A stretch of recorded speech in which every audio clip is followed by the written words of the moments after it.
In 2008, I met this amazingly awesome girl in school. Let's call her CR. I was 21 and she was just about to turn 19, and we both knew what love was for the first time in our lives. We were both going to a community college, me for theater design and her for education. We lived about half an hour apart, but that was nothing more than a minor inconvenience because we spent every free moment between classes together. Come to think of it, that slight distance was actually pretty nice because being home at least forced us to focus on homework and taking care of ourselves, and visiting each other at home was that much more special. CR graduated with her associates in 2009 and moved away to a state school to finish up her degree in early childhood special education. Like before, the distance was not a concern because it was a short train ride away and I'd spend 1 or 2 weekends a month down there with her. I proposed to her on Valentine's Day 2010. School wasn't really my thing and I ended up enlisting in the USAF that following May and got moved halfway across the country to a place neither of us had ever imagined visiting. However, like before, we wouldn't let distance get in our way. Now it should be noted that her mom did not like me. I still don't know why, but she was always the loudest, rudest, most annoying and disrespectful cuntbag I've ever met.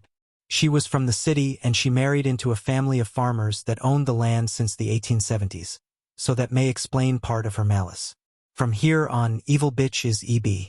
Another thing to know is that I have a great memory, and this will be important later on in the story. Anyway, back to the military. I had a 2-week break between my training and leaving for my first and only duty station, which just happened to be over Christmas and New Year's. Even though we were engaged, we hadn't really put any consideration into actually getting married.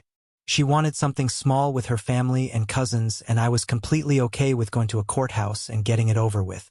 I don't want to sound like I was trying to pressure her into that, but the way I saw it, I would be living in barracks in a few weeks and being married would get me a full monthly housing allowance, which I would save to have a wedding ceremony when we had time in another year or two.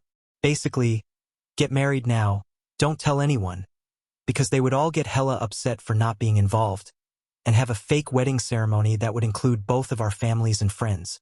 Turns out that because I was living in barracks, I wasn't allowed to collect the housing allowance, and when 6 months later they realized I was actually married, kicked me out and made me get a house on base. Either way, we didn't get married when I was home on leave and took an Amtrak train out west. I highly recommend traveling cross-country by train if you have the time. The first time we were able to see each other after that was during her spring break, which was the first part of March. CR and I finally eloped in a courthouse and spent the next few days glued to each other penis in vagina style like every young married couple should. I flew back home for a couple weeks in June, and this is when things started to unravel. Easter Seals, for those who don't know, runs summer camps for special needs kids, and my new wife volunteered to be a counselor for the last 7 weeks of the summer. The last time I saw her that summer was just after her June birthday, when I dropped her off at camp. The rest of the summer was hit or miss getting in touch with her since she was, on the clock, 24 hours a day for 5 days a week, and I completely understood her commitment to those kids. When she was back in school the following fall, she became increasingly distant, making excuses about how her phone would be randomly dead at oddly predictable times every week.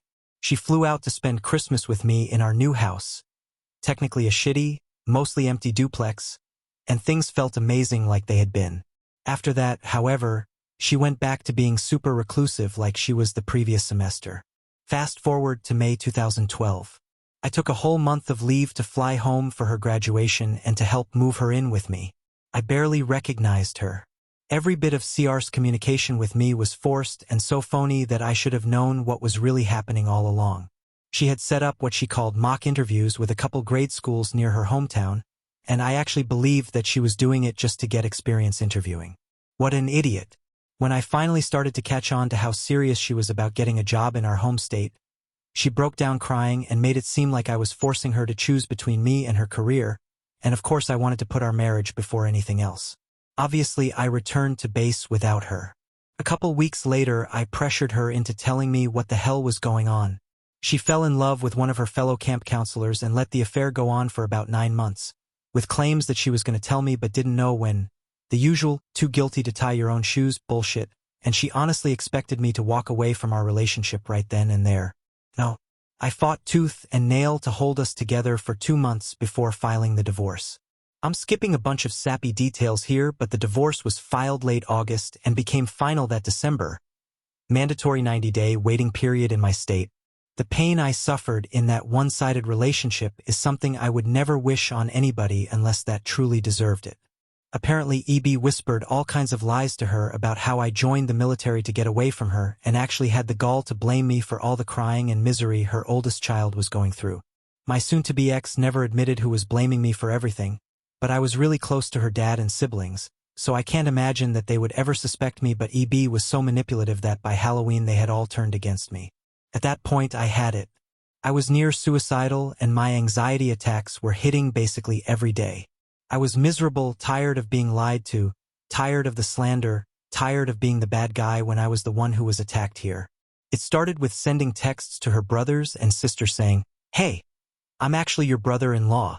Nice to know that we don't keep secrets, right?" CR exploded, but that was just the beginning.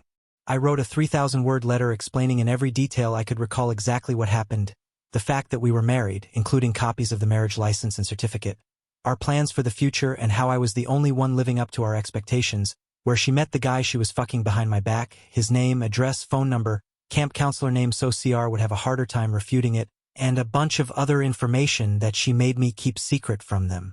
I sent copies to everyone in her extended family. Well, everyone I had an address for.